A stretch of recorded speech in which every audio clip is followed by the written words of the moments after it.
All right, welcome back for another episode of the Fleet Success Show with your host, Josh Turley, Marc Canton. Hey, folks. At you again. I'm really liking this. This setup works really well. Yeah. So glad you're in person. Thanks, man. I'm happy to be here. So a few weeks ago, we launched an episode called it The Truth About EVs. Right. Originally, it was supposed to be titled Marc Bought an EV, right? Right. Like, wow. Yeah, so, but it blew up. Like, it blew up on us, and, you know, it's fun to see it blow up. But it got us thinking about, kind of what else we needed to say in that episode, right? Sure. This is, because it was a consumer-focused episode. Yep. First time you've owned an EV. We've been around EVs a lot. Fleet space. Yeah. But I think we're going to turn this into a series, okay. right? I think so. I think that's what the people are asking for, Josh. I think so. So today we wanted to go through some of the comments, right? And they always tell you when you're on social media, don't read the comments. Well, I tell you what, I read the comments and I don't cry. Okay. Amen. So we're going to go through, want to read the comments, address a few of them that I think are relevant, make fun of a few of them that are just way out of touch. So sit back, get your popcorn ready. One of the comments that I wanted to call out was asking about, more fleet specific data. And that's, yes, we're going to go into that, not today, right? But that's going to be part of the series that we do. That's what we do. And it won't be good for those listening to the podcast, but those watching, we'll throw up some spreadsheets and have some models. So that'll be when you want to hop over to YouTube and check us out on YouTube for sure. But in the meantime, let's jump to the comments, right? This is going to be fun. Let's do a quick recap. Okay. So a couple weeks ago, we did this episode, right? You should go watch it. If I was a YouTube professional, I'd be like, click here for this video, right? And maybe our YouTube social media people can light up right above his finger there, guys. Of course, I could also do the click here to subscribe and click the bell icon, right? Right. Everybody's asking for that. I've never asked for that. Yeah, and then you have to give away something though, right? For the first 50 subscribers or something like that. Of course, I got to focus. All right, hold on. I didn't come prepared for this. All right. You get a free Fleet Success playbook. How about that? Oh, absolutely. FleetSuccessPlaybook.com and just say, I subscribed and notified, right? Send me a screenshot. I'll send you a free copy. There you go. So to recap, right? You went out and you bought an EV. Right. After renting one at the, when you're down here visiting. Right. And, at the time you didn't have your home charger installed yet. You were still waiting on an electrician, some permits, things like that. But since then, you've gotten your charging installed. I do. Right. Because you were dealing with a lot of range anxiety. Yes, I was. And then like your wife drove it and totally surprised you. Yes. You're like, oh crap. Yep. Right. Like exactly. You have to take it in and fill it up. You're right. Basically. But what have you learned since that episode aired? Right. So you got the home charger installed. Like what have you learned since then? A lot of it we anticipated. I think we talked about, right? Yep. So having that charger in, like, just totally 180 degrees, everything about the experience, right? Yep. So that struggling to find the charger, I remember I mentioned how I went to lunch and one charger was full, and if you did get one, it was slow or it didn't work, whatever. Like that just goes away. Like I never am looking for public charging. I have no need for it. I'm sure if I did one of these long road trips that are eventually I'm going to do here this summer, that would change a little bit. But it's just, with what's nice about having a true, BEV, battery electric vehicle with all that range is the public charging thing just kind of goes away, at least for your day-to-day use, your around town use, right? You just charge when you get home, and that's fine. So all of that went away. Never have to worry about is the charging station full or any of that. I always have plenty of charge. I think, I think another thing is it's a lot more fun once you have that charger. So I know we talked about that, but like, totally. But the whole, I better take it easy here because, I don't want to burn down the battery. Like, right. At the point we had recorded, I had no idea if the air conditioning worked in that car or not. You were just on full eco mode. Yes. Now I can tell you with certainty it works, and it works very well. Yeah. So that's pretty cool. Maybe this range anxiety is like a good thing. It keeps everybody just off the funnel a little bit. Yeah, definitely. I don't want to do like a review of the specific vehicle or not. I mean, there's plenty of that. Like you can. Even I noticed in our old episode, that's what's like populated in my queue beneath it is EV9, is the Kia EV9, the family SUV you've been waiting for, It's so funny, Well, I think that like that came up in the comments a lot, right? Yeah. Which is, oh, well, if you just bought a Tesla, you wouldn't have to worry about it. Right. And I think that's absolutely true. Like the Tesla supercharger network is definitely a lot more prevalent. Right. Right. The compatibility between it and other, cars is a lot better. Right. And obviously the compatibility with itself is a lot better. Right. But, the Kia, you were running into some of those troubles, right? Like matching up the charging infrastructure, making sure it was the right wattage, making sure, Right. had the right capacity. But to your point, Tesla doesn't make a third row vehicle. Exactly. I saw some of those comments and I just was like, well, you're not listening? I mean, You're an idiot. Like you just read those and you're like, you're an idiot. yeah, I mean, I needed a 3-row SUV. Like I didn't want to go to something smaller, like, a RAV4 or a CRV or whatever, so, that size, which Kia has, the EV6 and, that sort of a thing. So my mom drives Yeah. E6. Yeah. And I, obviously I wasn't in the market for, like a Chevy Suburban or something huge, right? But I needed something that, I'm a family of 5. I have my in-laws are in town regularly, as you know, and when they come, they stay for a bit. So I needed that kind of emergency 3rd-row seat for when I needed it. And, that was a key element of what I was buying for. So listen, I'm a big fan of Elon. I got nothing against Tesla, but they just don't make one. So much woke virtual signaling. Yeah, I don't know anything about Elon that says virtue signaling, but okay, you do you. Yeah, right? Exactly. So I want to jump into some of the comments. Sure. These had me just rolling. Okay.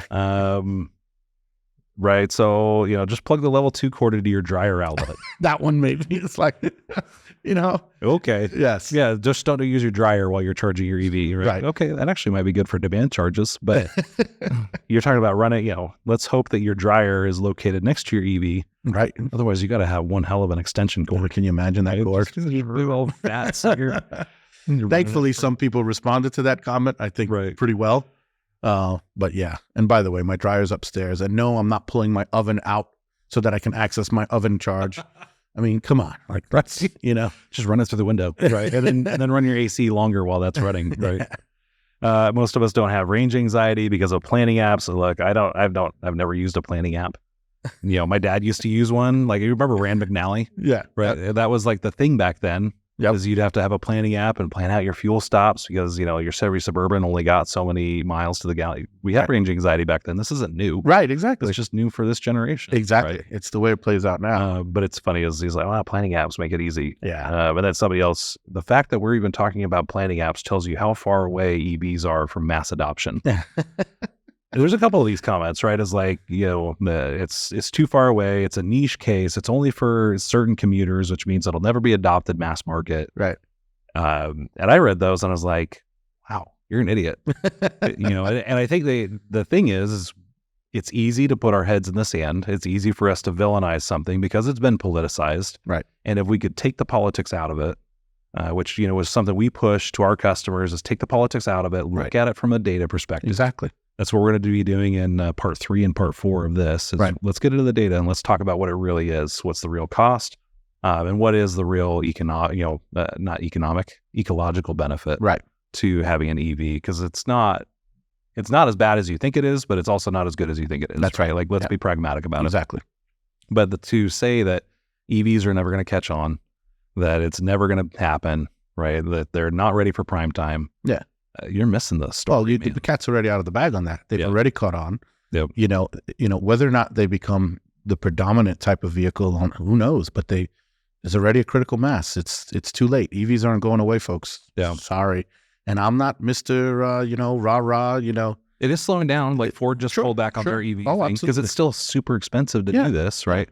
Tesla has figured it out. Mm-hmm. They've got first mover advantage for sure. Definitely. I do think you will see Ford and GM get back into the ring when it's more economical, right? You don't have to depend on government subsidy to make it work. Yeah. Right. But to say that it's not happening or it's not coming, right? Man, you may as well try to say that electricity wasn't going to come around in the 1900s. Yeah, exactly. Right? It's just not. What you're having right now is a typical early market adoption issues, right? They're going to flex, and the manufacturers, like the big OEMs, they went all in. They said, all we're going to do is which I think was a mistake. Yeah, of course it was, right? That was just as silly. Whole like four blue things. Yeah, well, all we're going to do is EVs. Well, anyone who's ever been around the automotive industry or the fleet industry said, yeah, right. And sure enough, that correction is now happening. But the other extreme is also silly, folks. Like, generally speaking, the truth is always going to be in the middle somewhere. Yep. And why that's so difficult for people to comprehend and adopt is just sort of beyond me. Yeah. But that's the way. Well, and that's the other piece of this, right? And we tell our fleet customers this too: is EV isn't the end all be all, right? Right. It's not going to fix all of your problems. You're not going to be able to use it in 100% of your use cases. You probably aren't even be able to use it for 80% of your use cases. That's right. True. There's a lot of heavy duty application that ICE just makes more sense, right? I guess we call them conventionally fueled vehicles. Yeah, that's what I like to call CFVs. Yeah, because that also includes hybrids and things like that, right? They're conventionally fueled. The idea, though, is that it's not one size fits all, right? Which is why we're anti-mandate. We don't like seeing mandates like this. Right. We'd rather have a more pragmatic approach. Mandate it where it makes sense, but I don't like mandates either. But there's a right size and a right application for this, and in this case, it's perfect. Yeah. Because when's the last time you went to the gas station? Exactly. I have not been to the gas station. Period. Right. Nope. Even while waiting for your charger. That's right. Because you don't wait. You did good. Yeah, right. Because you wouldn't have been able to fuel it up. Let's be honest. Exactly. Well, and I think that that's a good point, right? Like, you're not, especially some of the medium duty applications now, right? Like, there's just so much variety in that range there. And to your point about mandates, I think one of my frustrations with them is they generally mandate the wrong thing. I need this many vehicles or this percentage of vehicles. Focus on the car. If the goal is to reduce carbon, which again, I'm not going to argue about that goal or not. That's different. But if that's the goal, well, make the goal around that. That seems to be much more reasonable and logical, right? So yeah, I'm with you. And listen, folks, again, we'll beat you up if you think EVs are just, but at the same time, we'll also be the ones to tell you zero emission vehicles don't exist. Right? Story. It's one of my pet peeves. False branding. Yeah, that's all that is branding. That's true. Right. Because there's no such thing as zero emission right now. Right. They're trying to bake the truth into the term itself, and it's not real. Not at least not until we get nuclear fusion going. Right. Which I've told you is like they're making some progress on that. Yeah. I'm looking forward to that. Yeah. That's happening in my lifetime. That would be sweet, man. If you haven't been paying attention to the news on that front, it's changing. Yeah. We should do a podcast on it. It's not going to happen anytime soon. Right. But I absolutely believe that's happening in my lifetime. Yeah. And that's clean. Like, that is super clean. You don't get the radioactive waste like you do with fission. Fission, right. Which even fission's gotten a bad name, frankly. Again, truth. Yeah. So, you had 3 Mile Island and Fukushima and Chernobyl. Okay, those are really bad. But there's dozens of other nuclear power stations never had a problem. Right. And we're ignoring all the advances in the designs and all that. Totally. Stuff, It's like, the problem is that it's super expensive, right? Because you do have to maintain it. You do have to make sure it's always working. You got to crew that around the clock, right? It's not the same as running a really dirty coal plant or oil or something like that, right? Right. So yeah, that's fair. Another one of my favorite comments: "You two look like brothers." We are not brothers. We just go to the same barber. So, I wish I was as tall as Josh. That would help out, but no. Thank you. I have to call him. He's my brother from another mother. There we go. And it helps that we're fairly well in sync and have we eat well. And this is true too, right? I was hoping to hear more about fleet numbers. Yeah, we're definitely going to do a follow-up assessment. That's on fair. That one. Would be great to have a follow-up after he gets home charging, which that sounds like a must. If you're going to do an EV, you have to get the home charger. Yeah. Otherwise, the benefit kind of goes out the window a little bit. Yeah. And like I said, convenience benefit. Right. Yeah. Exactly. And I said in that episode, right? Like, when we advise fleets, the first thing we tell them is you need the infrastructure in place first. I didn't listen to my own advice, which I acknowledged right on that. Absolutely. If you know you're going to buy an EV, do that first. And I don't know if I mentioned this on that video or not, but I think part of the challenge one of the reasons I made that mistake is I was actually going to the dealership and I had plug-in hybrid in my head. Yeah. And I just drove that EV, man. I took that pedal. Would have done that. Well, but there are plug-in hybrids, though, that instead of running, what do they call it, like parallel versus series? Yeah, right. Right, where the engine is not connected to the drivetrain at all, and it just charges the battery. Yeah, right? Kind of like just kind of new goals. Right, yeah. And I honestly think that's like the best compromise between an EV and a plug-in hybrid. Mm-hmm. Because it truly is, you get all the benefits of electric, but then you have the, basically a range extender with a generator. You ever see like the Ford Lightnings that got a generator in the back? Yeah. Like that's essentially all that is. Right? Actually, Ram, we were at GFX and Ram announced that they're coming out with a range extended version of the 1500 and the 2500, which does just that. There's an onboard generator. And what's neat about that is they get to, well, neat, depends on your perspective, but they get to, you know, circumvent a lot of the rules, let's say, around ICE vehicles because it's not an ICE vehicle. Right. The generator is not attached to the drivetrain. That's it. That's really the only difference, right? It's having a 2005 Dodge Magnum. Well, one, you need to upgrade your truck, right? Like I love your Magnum because those are pretty cool. Those are cool trucks. Those are cool wagons, right? But my gas gauge trembles in fear. Yeah, I get it. Yeah. But he's considering a Cybertruck. No, like, don't go there. Don't go there, right? The Cybertruck is a massive PR stunt, right? And it just takes, like, if you just use it and play with, like, the stainless steel is terrible, but you know, the fact that you can like cut your fingers off in the trunk, that's not easy to do in a regular car, right? But very easy to do in the Cybertruck because they didn't do a good job with the design. They were going for wow and splash. Yes. And as a PR campaign, as a marketing campaign, in that regard, brilliant because it's polarizing. Yeah. Right. And a demographic, right? Like it came out of an 80s sci-fi movie, right? It's a truck version of a DeLorean, right? Yeah. It's literally like, I think Elon looked at a DeLorean. He's like, make that into a truck. Done. Yeah. Well, I think every kid, like that's the version of a truck they drew on their, you know, kindergarten. Yeah, right? Exactly. No curves, all angles, right? And it'll look like the Cylon eyes. If you don't know the reference, Google it. Yeah. If people are so over dramatic and silly. If you like EVs, drive an EV. If you like a gas, drive ICE. What's the point of the back and forth with other people? We agree, right? Like be pragmatic about it. Yeah. But I think you have to still have the debate. You have to be willing to be open-minded to other points of view. Right. And when we hear people that say, oh, EV is going to save us all, you're an idiot. Yeah. EV is the devil. You're an idiot. Yes. Right. Like let's find the open-minded pragmatism. Yeah. Pragmatism. Yeah. Where we can talk about real common sense solutions. Yeah, absolutely. We talk a lot about common sense not being as common anymore, but this is true. We are. Yeah. And it all matters what your goals are, what your needs are, what your desires are. That's going to impact a lot what's best for you and what's best for your fleet. Did you really have to get a permit to get your level 2 installed? I did. Yes. Yeah. So this guy's like, a permit to install a level 2 charger in your own garage within sight of the electrical panel? Yes. It made me want to bang my head against the wall. I totally agree with you. And you're in City of Surprise, right? The City of Surprise, yeah. I can't say City of Peoria would be any better, but yeah, that's a thing. Welcome to government regulation. Amen. The same governments that mandate electric vehicles are also the same ones that want to make sure you're plugging into your electrical panel safely. Correct. And you know that you're not going to end up doing something that some next generation owner is going to regret. Right. That you're not compromising the integrity of your house. And it doesn't hurt that there's a fee. Yeah. Well, because you got to pay for the inspectors to come out and make sure you did the job right the first time, right?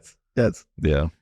They're going to charge the electrician for his business license. They're going to charge you for the permit. They are. Charge you for the inspection. It's tax on everything, which, you know, again, it's not wrong, but it does feel weird. I've owned a 2023 Tesla, no problems charging on an issue. You know, do you have solar on my home? I do. Yeah, and I think that's a great investment. Yeah. Out here, one of the things people don't realize, because this is another comment, was, oh, you're in Arizona, you should just have solar. Solar actually is not effective at the temperatures out here. Yeah. People don't realize that. That once the panels get above, I think it's 105 or 107, they lose efficiency. Right. The same thing if it gets too cold, right, which is why they're not good in cold weather states. They'll lose efficiency there too. But out here, you know, like we're going to hit 111 this weekend. Right. Which, by the way, we're going to hit 111 this weekend. I know. James told me. Get your family ready for that. The last year, like we had 30 days straight of 115. That's not normal for us, but it happens. Right. And so solar, like you have to over-engineer the capacity of your solar plant generation, right, in order to compensate for that. Yeah. Right. Because there will be, and I want to say it's like anywhere from a 10 to 20% degradation in the performance of your solar. Right. And you know, the solar panel companies don't admit this, at least not yet. But from what I can tell from doing some reading, I think the panels deteriorate more quickly because of the heat too. Is that right? Is that something you've heard about? I have not heard of that. Okay. It's possible. Yeah. I haven't heard some of the chat room folks are saying, no, it's, you know. Well, if you read it on the internet, it's true. It's got to be. Right. If you heard it on this podcast, it's absolutely true. Well, for sure. That's why I'm asking you now. Yeah, no. You remember when satellite radio was going to be a huge thing and every car was going to have satellite radio? Yes. Well, it does. Right. My truck came with Sirius XM. Mine did Right? too. You had to pay for the subscription. But Yeah. Okay. Yep.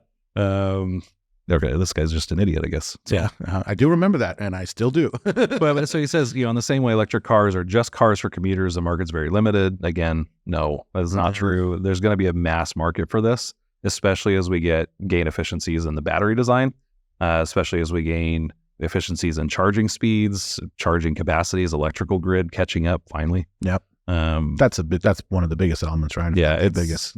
They're not great for anything other than commuting 30 minutes. Yeah. Okay. Well, that's actually not true. That's actually works great if you're buying a plug-in hybrid. Right. Then you can get the effects of an EV in your commute. Yeah. And then, have the gas for the longer range. But no, a true BEV, today's BEV, I don't want to be fair. On all of them. Yeah, exactly. Because the Leaf is terrible for that. Right, exactly. Like that thing's got the range of I think it's like 90 scooter. Yeah, right? exactly. It's nothing. Right. So it does depend on. But It your does. EV9, what's your range on your EV9? They advertise like 314, and I'm finding that like if I really go to zero, I can get right around 300. You know what's amazing about that? I get 300 in my truck. There you go. Yeah. So that's what it's trying to do, right? Yeah, exactly. Mind you, I get 8 miles to the gallon in my truck. Right. Maybe. Okay. Doing something wrong. We're probably having the same amount of fun too.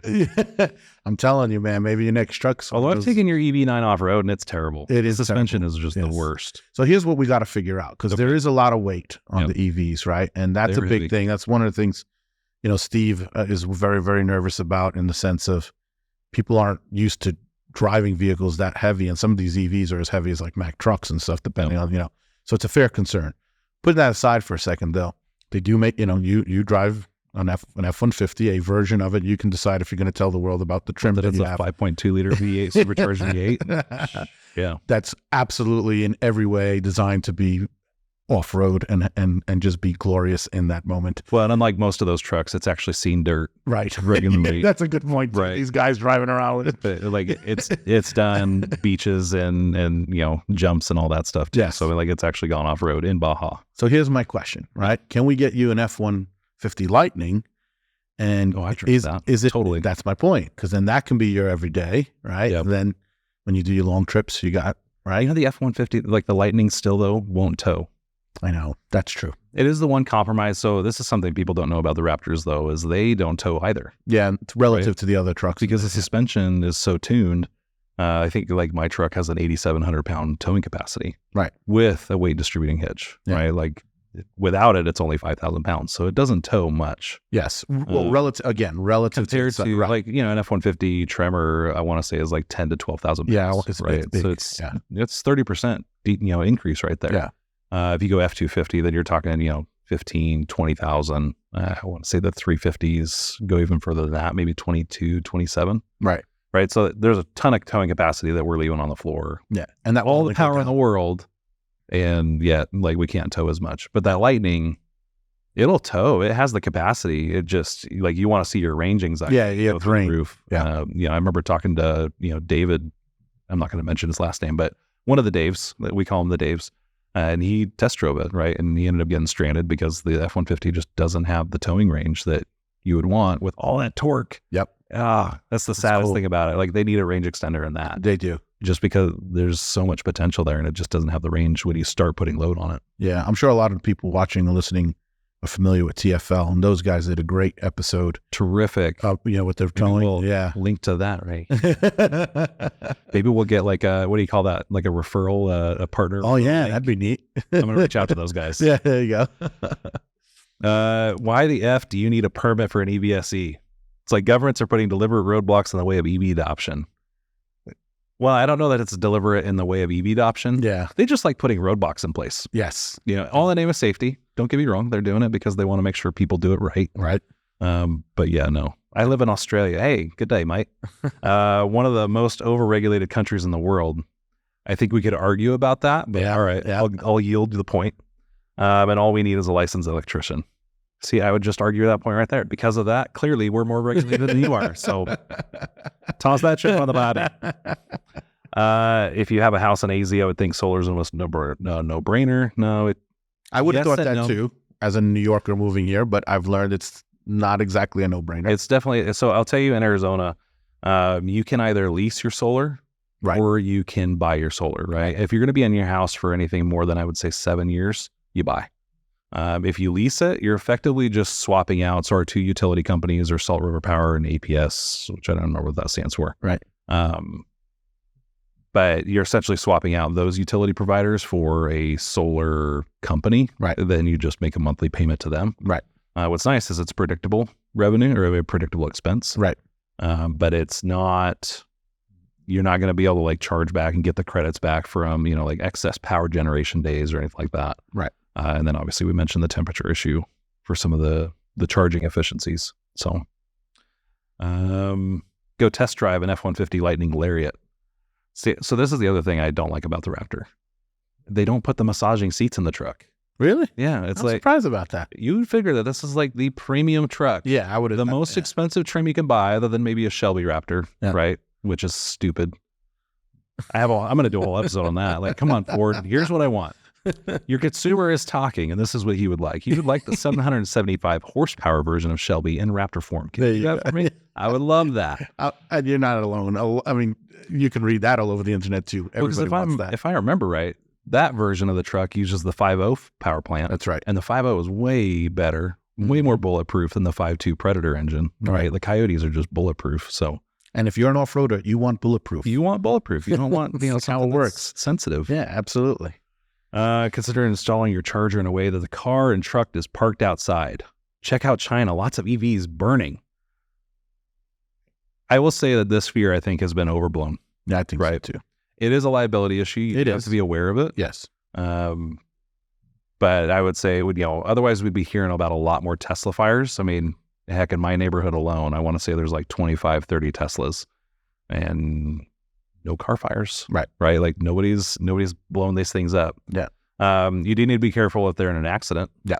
Like I know NFPA, the fire, for those who don't know what NFPA stands for, right? That's for the Firefighter Association.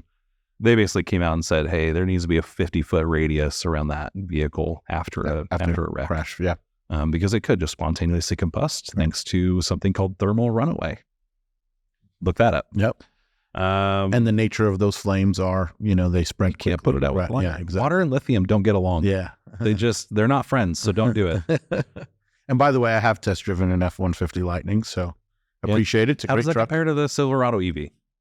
It was also a Lariat, so I want to say that. And the Silverado that I was in was, I believe, the maxed out. Right? Oh, okay. And so it wasn't a Platinum Lightning. It was not a Platinum Lightning. But it's still pretty good. It was cool. It was cool. And it was great. It doesn't have the range. Okay. I think it's because it wasn't extended. It was like 220, I want to say it said it got. If I'm being honest. Are you a Chevy guy or a Ford guy, though? I'm a neither guy. I'm a Toyota guy. So we'll put that out there. Just stop listening to Mark. So I will tell you that. It doesn't matter. Don't listen. That Chevy, I won't lie. The Chevy was better. Was a lot. Like driving that big, the double cab, large, full-size truck, and it felt like I was driving around a small SUV. Was it your Lightning, though? Wasn't that a crew cab? The Lightning was also a crew cab. Yeah, okay. That's what I'm saying. Like those are massive. They're massive, but I'm just saying, like it's this big, huge truck, and it handled, and the turning radius was. Well, it's because it's an Avalanche. Yeah, which is just a glorified Suburban. That's why it felt like an SUV. It's not a truck. Wait a minute. First off, totally. Let's pause it. A Suburban is a truck. Okay. The old Suburbans were a truck. Yeah, but even the new ones are. They're built on the 3500 chassis. No. Are you sure? Totally. Okay. Yeah. I'll take your word for it. Yeah, it depends on the version you get, but they've been wimped out a little bit. Is that right? Yeah. Well, so it used to be too, like the H2s, if you remember the Hummer 2s, those were built on the Suburban chassis. Yep. Garbage. Which, by the way, they have an EV version of the Hummer. See, but that looks and the H2. That looks super cool. It looks really cool, but it starts at like $110,000 or something like that. Why not? Yeah. Anyway, it was fantabulous to drive. Like it handled like I don't want to say like a sports car, but like a small SUV with that much power, that much space. Ford didn't quite make the cut, but I will tell you the Ford's little hood trunk thing is a lot bigger and a lot more outlets and cool gadgets. And it's a lot bigger.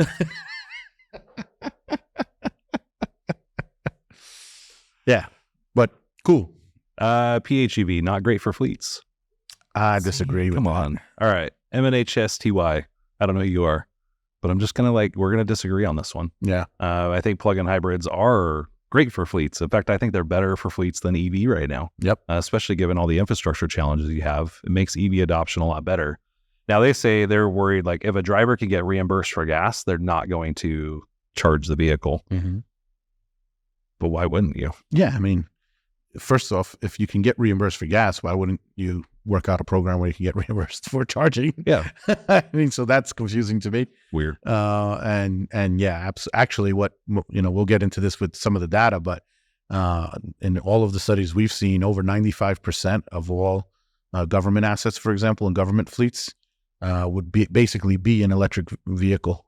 They would never go to their gas engine if they're in a local government. So no, there's a lot of pros. I think that depends too, what type of PHV you get. Yeah. Because if you do, one where it's just a gas generator, they would never use the gas generator. Correct. Right. So they would only fill up if they needed to, but they wouldn't usually need to. Yeah. From what I can tell, the biggest problem with PHEVs is that since the whole world has decided to focus on battery electric vehicles, pure plugins, they just don't make as many models of them. They don't make as many of them. Right. And that's really the biggest knock in my mind against the plug-in hybrids. Yeah. Well, it's because they haven't invested as much in that tech. Exactly.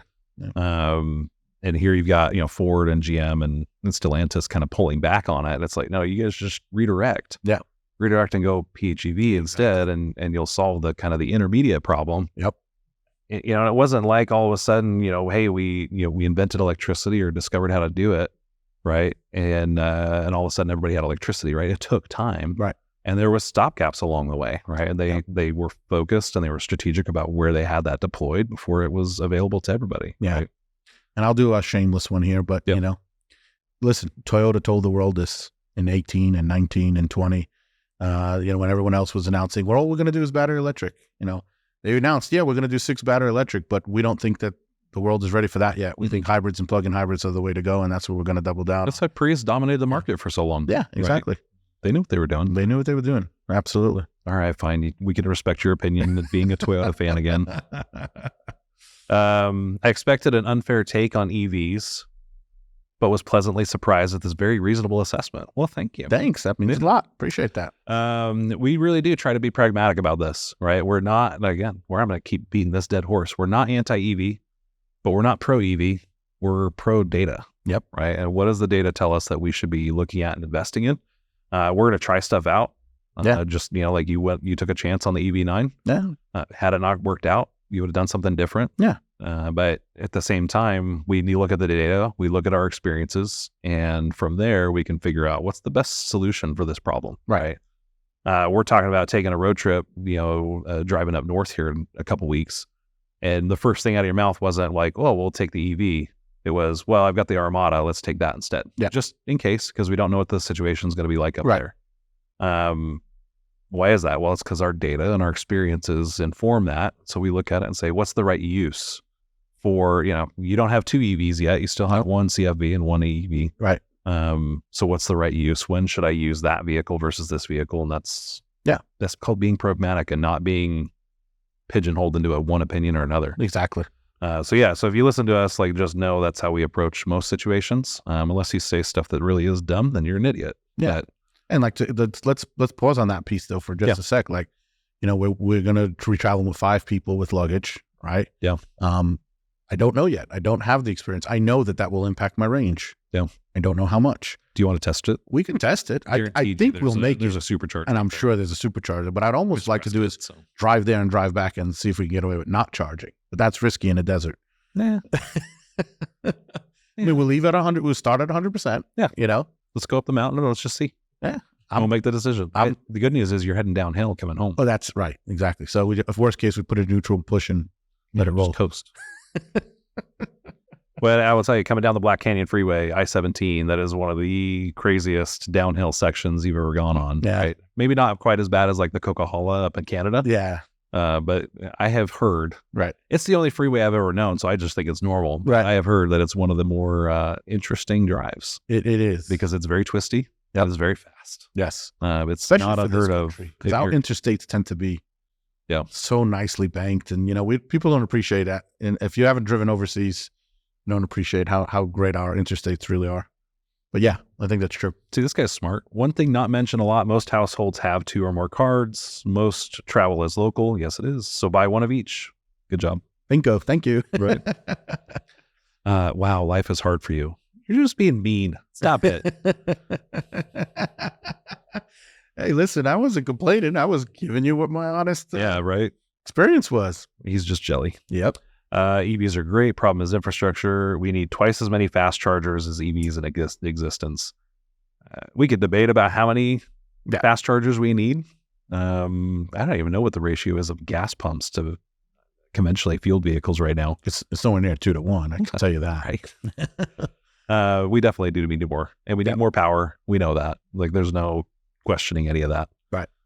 We know too, like, you just think about in my neighborhood, I just mentioned there's 20, 25 Teslas, right, in our little quarter square mile. Right. That's got to put a load on the infrastructure. It's got to be. Right. Now, thankfully, it puts it on at night, but that neighborhood, 10 years ago didn't have that kind of load. Right. And I think that's probably part of what the permitting is about too, right? It's probably a little bit of, hey, can we actually take on that much demand there, and kind of tracking it and just knowing how much demand.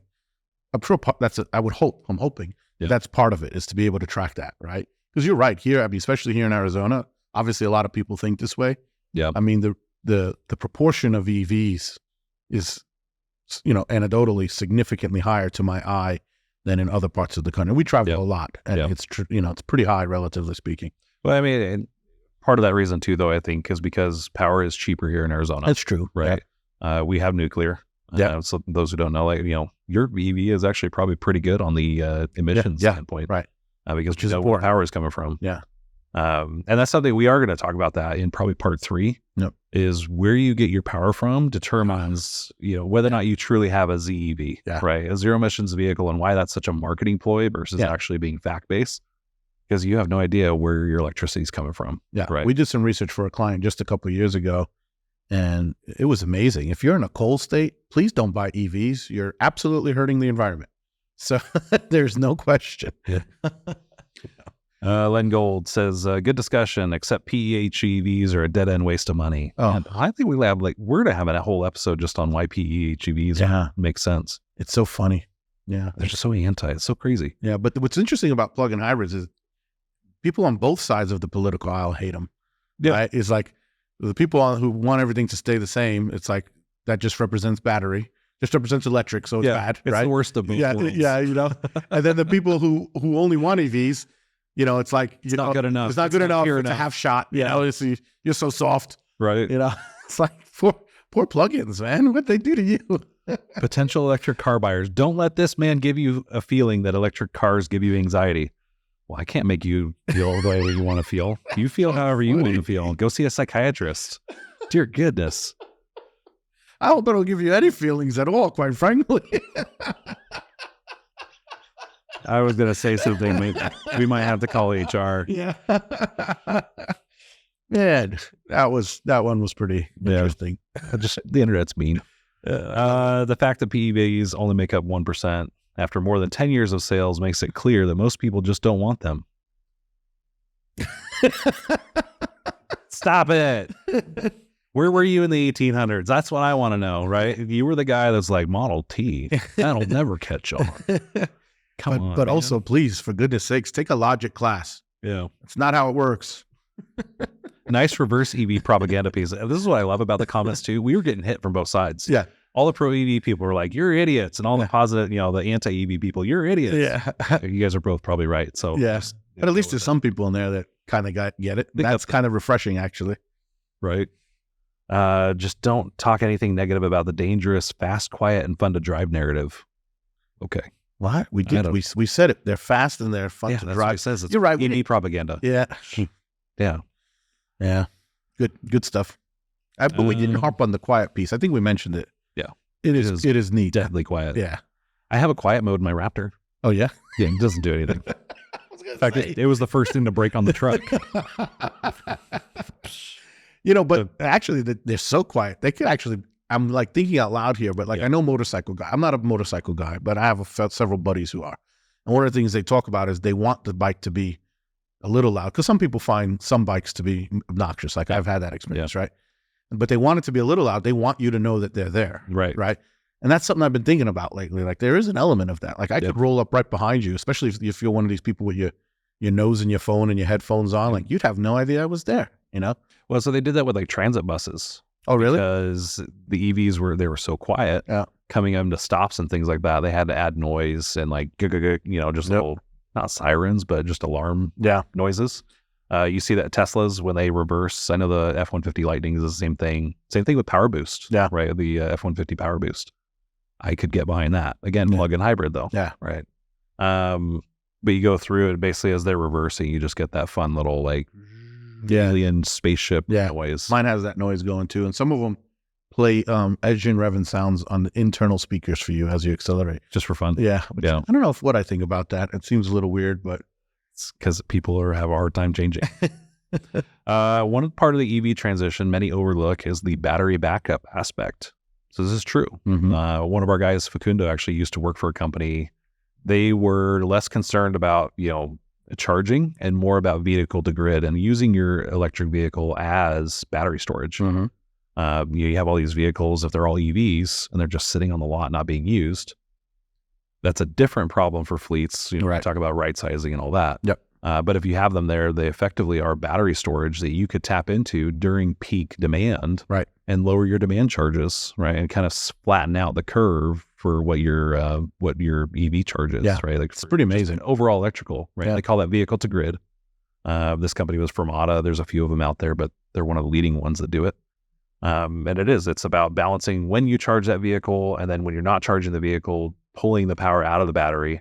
And so you're constantly just discharging, recharging the battery, and offloading the load on the facility side of it when you need that demand, right? Maybe you're in a manufacturing facility, maybe you're in, like an office building. You can actually power your building using the battery storage on the EV. Yeah, it's pretty neat. I think Ford Lightning has shown that. Yes. They show it as more of like an EV response of, your power went out, just plug into your EV generator, right? Yep. Plug into the battery on the Lightning. Yeah. Which is kind of cool. It is cool. And there's another sort of side and angle to that, which is, on the work truck, right? And it's, I do think there's an opportunity there, right? Most trades folks, right, and service providers, they got welders, they got generators, they got all kinds of things that they're moving around. And, I've seen some local folks in the area who are using those F-150 Lightnings as the work truck, and the amount of equipment that they're hauling around is just way down. Obviously, it doesn't replace everything. Right. And, again, yes, it's going to drain your range, so you're not driving, but that's not what it's for. It's to drive to where you're doing the work, get the work done, and come back. I think about how many fleet applications are just that. I always talk about the proverbial plumber's van, right? And you can't measure utilization in miles, that sort of a thing. People have heard me say. Like, there are so many great use cases where, man, an EV, and especially if you get that access to that onboard power, would just be phenomenal for that use case, you know? So, yeah, I will say, like the F-150s, I know have this. They've got the 2.4 kilowatt onboard generator, right? Which is super awesome. But having access to, it's just a big battery. That's pretty cool. It is. So, especially in emergency situations, we don't know what this is like in Arizona, but if you're dealing with, tornadoes and hurricanes, things like that, it's nice to have. Now, you won't be able to charge it after it's done, so have another charging mechanism. But in the pinch, better than firing up a gas generator. Yeah. What's wrong with you, Mark? It's extremely super simple. See, this guy just doesn't listen. Have it plugged in at home and stop at a charge for 10 to 15 minutes if you're driving far. Wow, can you feel the anxiety? No. Pay attention, man. Just go back and watch again. Watch again and repost. There's no in-home charging yet. He wasn't there. Now that he's there, everything's fine. Here's a Prozac. Get your hands off the keyboard, man. EV9 is an abomination of a car and sums up everything wrong with EVs today. Oh, the size, the weight, the cost. You know what this sounds like? This sounds like, you remember that the dictator down there in Venezuela? Right. And all he would do is just rail against the size of cars in America. Yes. We were everything wrong with the world, right, because of just, we drive these big, ugly SUVs. And he just wants everybody to drive like a smart car. Right. Because, that's all you need. And, like you would get rid of traffic congestion and all this solve the world's garbage. Problems. Solve the world's problems. And meanwhile, we all know he wants a big American truck. Right. Probably drove a big American truck. Exactly. Once again, a frustrated EV buyer learns the hard way his new expensive toy is a nightmare. Oh my gosh. He- Again, not Pay listening. attention, man. Yeah. Pay attention. He loves this thing. He's gonna get I rid of would it. do it again. I mean, absolutely. And, and I think I mentioned in there, and we'll talk about this too in either 3 or 4. We'll get into the costs of it. It's certainly going to cost me more than a hybrid or a plug-in hybrid, right? Over its life. There's no doubt over its equivalent. So there's a bit of privilege in there. I'll acknowledge that, right? But would I do it again? I absolutely would do it again. You don't have to apologize for your privilege, Mark. All right. Well, that was a lot of fun. Yep. As always, we love hearing from you guys. Love hearing the comments. Definitely. If you have any requests for episodes, just email us, podcast@rtafleet.com. We're going to keep doing, some deep dives on this, Yep. right? And obviously, Mark is doing this as a consumer, but we have a lot of data on EVs, Right. on hybrid vehicles. So we're going to dive into that Yep. and showcase some of what we've learned, Yep. not just from a consumer standpoint, but now having actually experienced it, you've got a little bit more voice of, expertise to lend to it. Right. And things like, why we say get the infrastructure in place before you go buy an EV. Right. Living legend, right? We went through exactly that. So, stay tuned for those. And always, we love hearing from you guys. Yep. And until next time. Take care, everybody.